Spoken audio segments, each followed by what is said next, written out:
नमस्कार पुष्पेंद्र जी और बाकी जो अभी आपको लाइव सुन रहे हैं। आपने तीन घटनाओं का जिक्र किया, उसमें एक जिहाद से जुड़ा हुआ है, दूसरा माओवाद से और तीसरा चर्च से। ये तीनों जो धाराएं हैं, या हम कहें यूं, ये एक तरह का जो खतरा है, ये आपके भारत के थर्ड फ्रंट का प्रतिबिंब है। ये तीनों घटनाएं जो आपने बताई, इसका जो it is a mirror mirror of the third front of India, उसका ये अगली फेस, उसका ये नापाक चेहरा आपको देखने को मिला है। लेकिन आज मैं इन तीनों पे चर्चा करूं, इसके पहले मैं आपको कुछ आपका ध्यान ले जाना चाहता हूं पिछले 2-3 दिनों में जो हुआ है। और कृपया आपने आपकी जो मानसिक जो मेंटल मैप जिसको बोलते हैं, मानसिक नक्शा, अगर उसको आप अगर एक सहारा बना के चले तो आप देखेंगे कि आज लखनऊ में, कल की बात है, लखनऊ में अल कायदा के दो लोग पकड़े गए। अल कायदा से जुड़े हुए अंसारुल गजवाए हिंद, उनका ये इंडियन जो एफिलिएट है, उसका नाम है अंसारुल गजवाए हिंद। यानी कि अल कायदा ने हिंदुस्तान में जिहाद के लिए एक नई धारा बनाई है, एक उन्होंने नया संगठन बनाया है जो कि कुछ महीनों से सक्रिय है। तो उसमें दो शख्स पकड़े गए, एक मिराज और एक मेहरुद्दीन। वो पकड़े गए लखनऊ में। वो बहुत सारे वो इंडिपेंडेंस डे के समय में वो घटनाओं को अंजाम देना चाहते थे, दहशतगर्दी के घटनाओं को। और आपको मालूम है कि मैं ये इस बात पर मैंने काफी चर्चा की है, लिखा भी है, अपने पुस्तक में भी लिखी है कि देखिए, पाकिस्तान में जिस तरीके से ये ग्लोबल जिहादी फोर्सेस वहां की हत्याएं करके वो राजनीति को तय करने की कोशिश करती है, वो संस्कृति हमारे यहाँ भी पहुंच चुकी है। और वो संस्कृति तब पहुंची जबकि यहाँ पर हमारे राजनीतिज्ञों ने लश्कर तोयबा से मिलकर उन्होंने इशरत जहां को ये इस बात की, लश्कर तोयबा को इशरत जहां के द्वारा मोदी साहब की हत्या की उन्होंने सुपारी दी थी। फिर आपने देखा कि किस तरह से इंडियन मुजाहिदीन का 2013 की बात है, गांधी मैदान में किस तरह से उन्होंने फिर ऐसी ही कोशिश की। और अब कल किसी एक टेलीविजन चैनल ने मुझसे पूछा कि आपको किस तरह से देखते हैं, तो मैंने कहा कि केवल मैं इसको इंडिपेंडेंस डे से जोड़ के नहीं देखना चाहता हूं। जो अगला चुनाव होगा उत्तर प्रदेश का, पुष्पेंद्र जी, वह देश की दशा और दिशा तय करेगी। क्योंकि वो एक ऐसा प्रदेश है जहां पे काशी भी है, अयोध्या भी है, मथुरा भी है।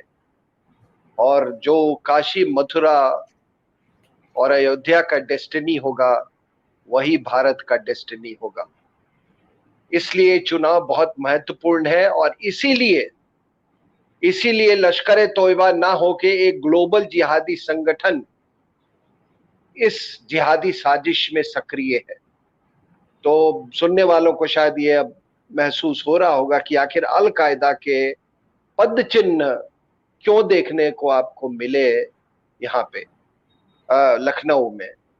दरभंगा का आपने सुना इसके पहले, उसका जो लश्कर तोयबा के पद चिन्ह थे। आज जमाइतिल मुजाहिदीन बांग्लादेश के कुछ जिहादी पकड़े गए हैं कलकत्ता के में। और मैंने इस पर भी चर्चा की थी कि किस तरह तक ममता बनर्जी के सहयोग से, किस तरीके से वहां पर ये बांग्लादेश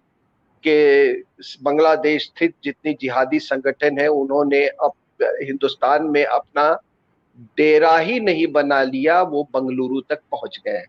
तो आज की ये दो घटना, एक और आज बहुत महत्वपूर्ण घटना होगी, पता नहीं लोगों ने उसको ध्यान से पढ़ा या नहीं, कि कल नेशनल इन्वेस्टिगेटिव एजेंसी के कुछ रेड्स हुए हैं कश्मीर में। और वो कुछ दारुल उलूम सेमिनरीज में हुए और वहां पर उनको जो मटेरियल प्राप्त हुआ और जो जानकारी मिली वहां इंटरोगेशन के बाद 6 लोग गिरफ्तार हुए। दारुल उलूम जिसका कि हेडक्वार्टर देवबंद में है, वो अब इस्लामिक स्टेट से उसका लिंकेज वो जुड़ गया है, क्योंकि ये जितने ये 2-3 सेमिनरी जो है दारुल उलूम के कश्मीर में जहां पे ये रेड्स हुई हैं, वहां पे दारुल उलूम का लिटरेचर और एक वो मैगजीन भी निकालते हैं इस्लामिक स्टेट का, विच इज इंडिया स्पेसिफिक, वो कहते हैं वॉइस ऑफ इंडिया करके, वो मैगजीन भी निकालते हैं। तो कई बार पुष्पेंद्र जी कहा जाता है कि भाई दारुल उलूम आप देखिए ये तो कितने देशभक्त लोग थे, इन्होंने पाकिस्तान के लिए कभी नहीं वो किया।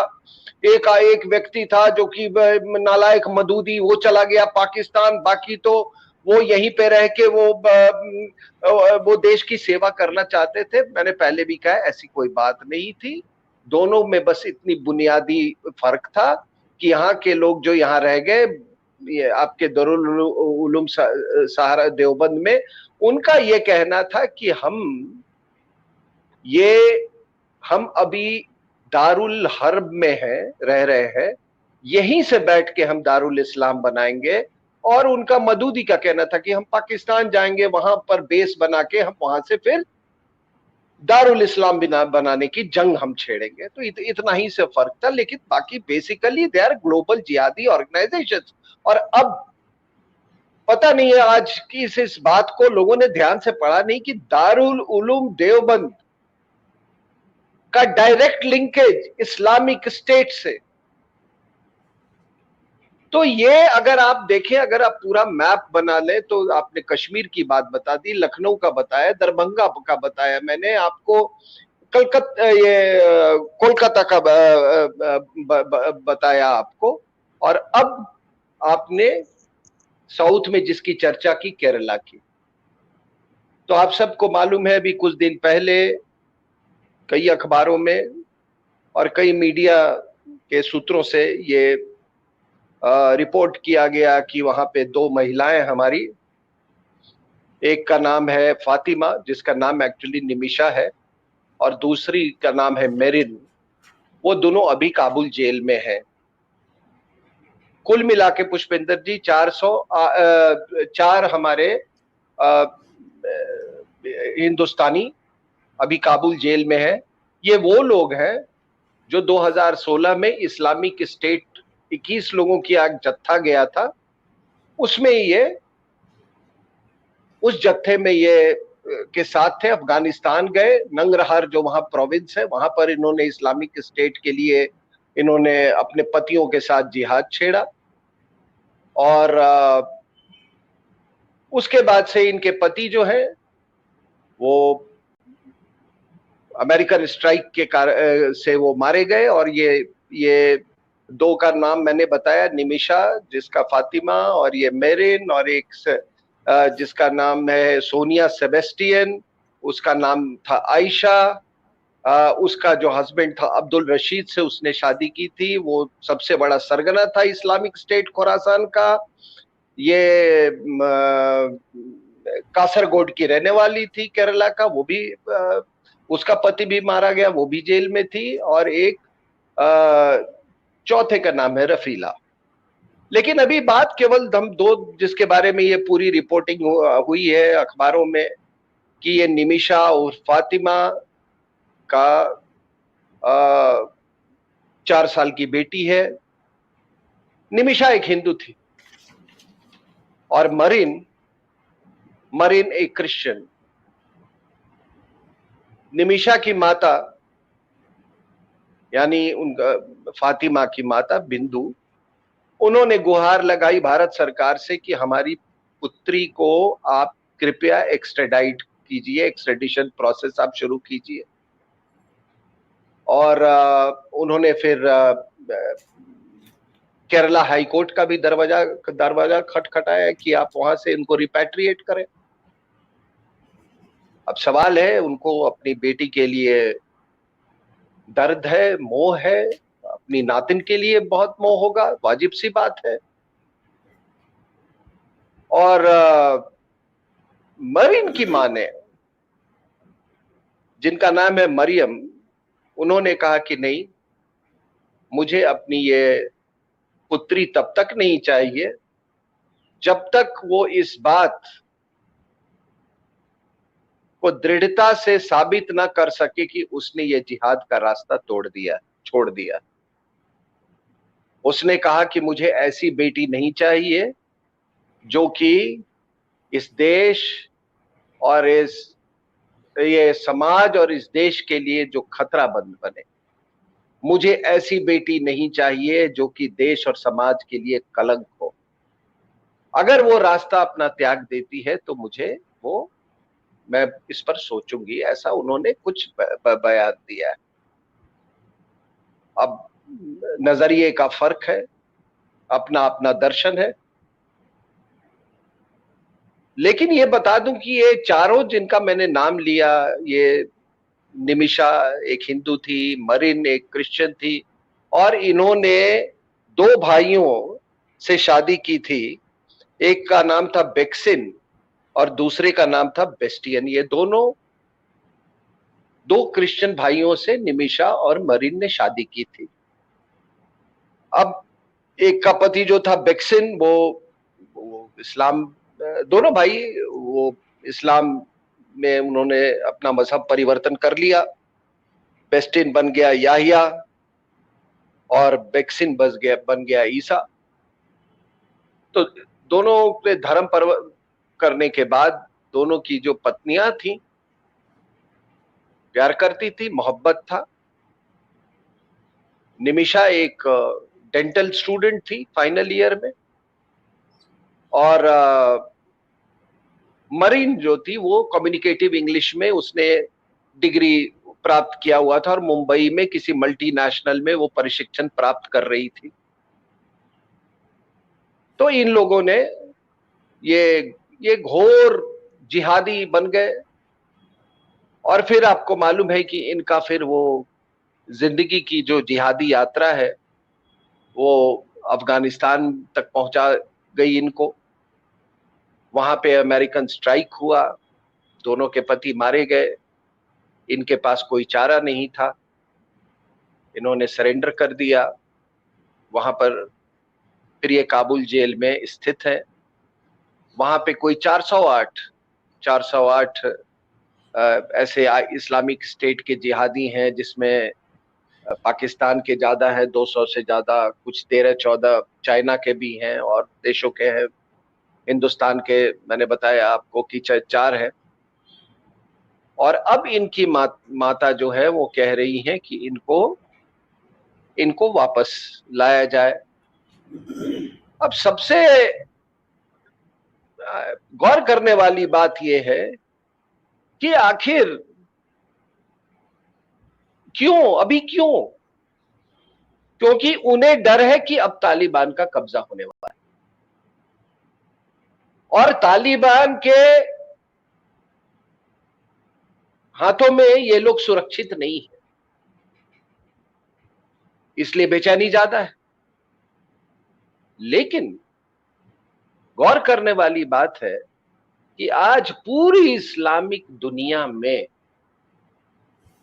जिहादियों को जिहादियों से ही डर लगता है। जिहादी ही जिहादी के दुश्मन बने हो, चाहे वो जो पाकिस्तान हो और कोई इस्लामिक देश हो, शिया सुन्नी, अहमदिया शिया सुन्नी। तो ये देखिए ये कैसे कि ये तो गए थे कैलिफेट बनाने, इस्लामिक स्टेट का तो ऑब्जेक्टिव है कैलिफेट।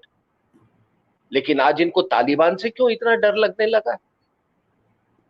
फिर उम्मा कहां गया? उम्मा का क्या हुआ? और पुष्पेंद्र जी, एक सबसे बड़ा सवाल ये है, आज पूरी दुनिया को पूछना चाहिए, खास करके इन जिहादी संगठनों से, ग्लोबल जिहादी संगठनों से, कि निमिषा की बेटी का जिम्मा कौन लेगा? हिंदुस्तान या ये कैलिफेट क्या ये ग्लोबल जिहादी संगठन? इसमें जिम्मा लेने से ज्यादा इंपॉर्टेंट ये हो उसे नागरिकता का सर्टिफिकेट कौन देगा? वही कह रहा हूं, बिल्कुल सही कहा, बिल्कुल सही कहा आपने। और अभी वहां पे कुछ इंडियन ऑफिशियल्स जाके इन चारों महिलाएं, जिसका नाम मैंने निमिषा, मरीन, सोनिया और ये रफीला, उनसे जाके मुलाकात की और उनका कहना है कि इन लोगों में कोई पछतावा नहीं है। उन्होंने ऐसा कभी नहीं छोड़ा कि ऐसा कोई उन्होंने आश्वासन नहीं दिया है कि वो उस जिहादी रास्ते को छोड़ने वाली। तो अब सबसे बड़ा सवाल है, और ये मैं सभी लोगों को इस पर मैं चिंतन करने की आग्रह करता हूं कि एक डेंटल एजुकेशन प्राप्त करने वाली लड़की जो कि डॉक्टर बनना चाहती हो, एक मल्टीनेशनल में जो काम करने वाली चाहने वाली लड़की, आखिर क्या हुआ? एक हिंदू, एक क्रिश्चियन, आखिर क्या हुआ कि पहला झोंका जो जिहाद का आया, पहली हवा जो जिहाद की आई उनके शौहरों के रूप में, उनके शौहर के रूप में, उसके उनके पूरे उनको जड़ों से उखाड़ दिया। बड़ी ताजुब सी बात है, बड़ी ताजुब सी बात है। और ये अकेली नहीं, ये अकेली नहीं है, ऐसे तो हजारों लाखों उदाहरण है, रोज हो रहे हैं ऐसी चीजें। लेकिन हम हिंदुस्तानियों को ये गौर करना होगा कि आखिर ये कैसी ये जिहादी जिहादी ये कैसी हवा है, और आपकी जड़ें इतनी कमजोर क्यों है कि जो पहली हवा जो आती है वो उसको आपको उखाड़ फेंकती है। तो ये अपने आप में एक बहुत जी जी जी सिंह साहब, कुछ बोल आपकी मैं एक लाइन बस जाकर,